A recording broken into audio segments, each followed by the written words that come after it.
Okay, let's dive right into this explainer today.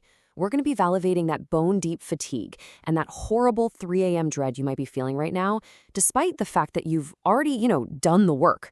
You know the drill. You set the boundaries, you changed your environment, you dismantled those toxic patterns, and you built a version of yourself you are finally genuinely proud of. But lately, there's this terrifying, hollow sensation creeping in. Well, today, we're going to unpack exactly why that's happening. We really have to start exactly where you are right now.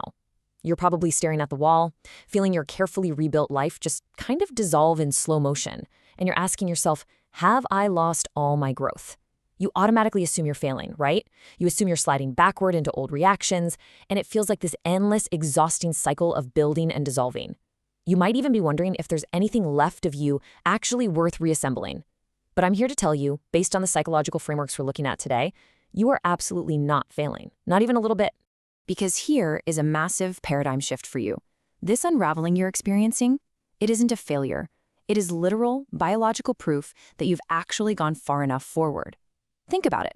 The first awakening you went through that freed you from the world's conditioning. It pulled you out of the wreckage. But the second awakening, the one you're right in the middle of, is here to free you from your own conditioning. Which brings us to part 1, the illusion of regression. We need to completely reframe this terrifying collapse. Because here's the thing, modern self-help, with all its talk about nervous system regulation and shadow work, completely fails to warn you about this necessary second step. They map out the first earthquake, sure, but they tell you absolutely nothing about the second one. To really get this, we have to look at the legendary psychologist Carl Jung. Jung actually documented this specific energy withdrawal. He observed that when a massive new chapter in human life is starting, your deeper psyche actually redirects your fuel for this huge invisible transformation. It literally pulls the energy right out of your consciousness because it needs that fuel for an operation happening way below the surface. An operation you can't steer, and you definitely cannot speed up. So the bottom line here is that your exhaustion is not a regression, it's a requisition. Jung called this the empty stillness. Now, this isn't an empty collapse or some sort of failure. It's a highly specific energetic withdrawal where your waking mind simply is not allowed to interfere. Your ego looks at this sudden drop in energy and panics, interpreting it as a total catastrophe, mainly because you spent years building this highly functional identity, and suddenly the voltage required to keep it running has just vanished. Moving on to part 2, when the body speaks. Look, when your intellect stubbornly refuses to accept this empty stillness, when you try to just force your assembled life to keep running on sheer willpower, your psyche has to bypass your brain entirely and use a much louder messenger, your body. So you might sleep for 10 hours, but your bones still feel like lead. You might get these sharp pains or crazy migraines that literally no doctor can explain. Or you get hit with sudden emotional waves that have absolutely no story or trigger attached to them. Just raw, unfiltered feeling moving through you like voltage through a wire with zero insulation. It is absolutely vital that you internalize this next part. Your body isn't betraying you, and it is definitely not malfunctioning. It's translating. It's translating a truth that your intellect absolutely refuses to face. That crazy fatigue isn't an illness, it's the sheer crushing weight of holding two psychological realities at exactly the same time. You've got the assembled self desperately trying to maintain the life you made, and then you have the deeper self that has already completely outgrown it. All right, let's get into part 3, the shadow of healing. This brings us to a really challenging concept, and honestly, it's the hardest truth to accept for anyone who healed through sheer self-construction. You did the work, right? You read the books, you analyzed everything, you named your trauma, but cognition cannot negotiate your way out of this particular phase. We have to talk about the persona. See, that highly boundaried, incredibly emotionally intelligent version of yourself that you painstakingly built over the last few years, it's revealed here to be just another persona. Yes, it was forged through genuine pain and real insight. It's the healed survivor, the awakened empath. But at the end of the day, it is still a beautifully sophisticated mask. And now that mask has to fall. It's a role. It's not your true face. Think about it like this.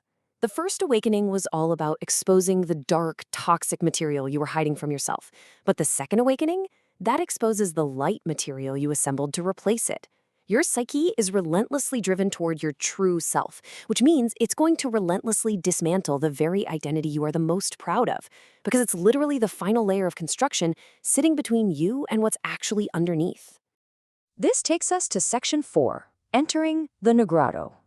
When that final mask drops, you are plunged into a very specific kind of isolation. And it's the kind of isolation that your community, your friends, and your deep connections just can't cure anymore, no matter how much they love you. Jung's words are perfect here. He describes this as a dead balance. You could literally be standing in a room full of warmth and good intentions, and yet you feel this agonizing, cavernous emptiness. All those rituals that used to ground you, they feel totally hollow. Even the words you used to describe your own healing, like integration or growth, they start to feel like dead languages spoken by a version of you that doesn't even exist anymore. But listen to me, you haven't failed. You've just entered what the old alchemists called the nigredo, the blackening. This isn't just some poetic metaphor for having a hard time. It's a technical term for a necessary psychological putrefaction. It's where every previous conviction, every hard-won certainty, and every single identity you ever assembled to navigate the world just dissolves into darkness. It's a quiet, total withdrawal of color from everything that used to carry weight. And that brings us to kenosis. Kenosis is the deliberate stripping away of absolutely everything non-essential. And let me tell you, the grief of realizing that no one can cross this threshold with you, it's brutal. Your loved ones can stand at the edge and hold space for you for sure, but they cannot enter the nigredo for you. This emptiness isn't a wound that can be fixed by connection. It's the absolute condition of the work. It's 100% essential. Which brings us to our final section, sitting in the dark. So what do we actually do when all the maps run out, when the self-help books end and all our highly evolved vocabularies become totally useless? Well, we need a vital heuristic to understand what's actually happening. You are not depressed. You probably know what depression feels like. Depression was the collapse that came from refusing the descent. But the nigredo, that is the descent itself, done voluntarily with your eyes wide open. Depression asks nothing of you, whereas the nigredo asks absolutely everything. See, the nigredo demands that you remain completely awake while you dissolve. It asks you to endure that quiet, dead balance without instantly rushing out to manufacture a new identity. You kind of just have to watch your convictions melt without replacing them. You have to hold the emptiness without extracting some profound lesson from it. And this is probably the hardest part in our modern world, you absolutely cannot turn this darkness into content for someone else. It helps to think of it as an architectural reality. The psychological scaffolding all around you is collapsing simply because you don't need the frame anymore. The building can finally stand on its own. You are deeper, you are not backward. The psyche only dismantles the stuff it's finished using. And that leads to this really profound realization. Nobody tells you that one day you're going to have to grieve your own growth. Think about it.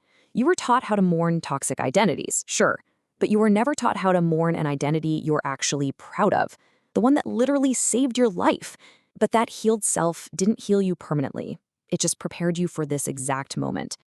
Ultimately, the entire goal is to reach the state where you can say, I stopped needing it to end. It means finally stopping the exhausting, desperate attempts to rebuild the structure. It means accepting the dark, confirming that yes, the dark is real, and just yielding to the silence. So, I want to leave you with this final, provocative thought to chew on.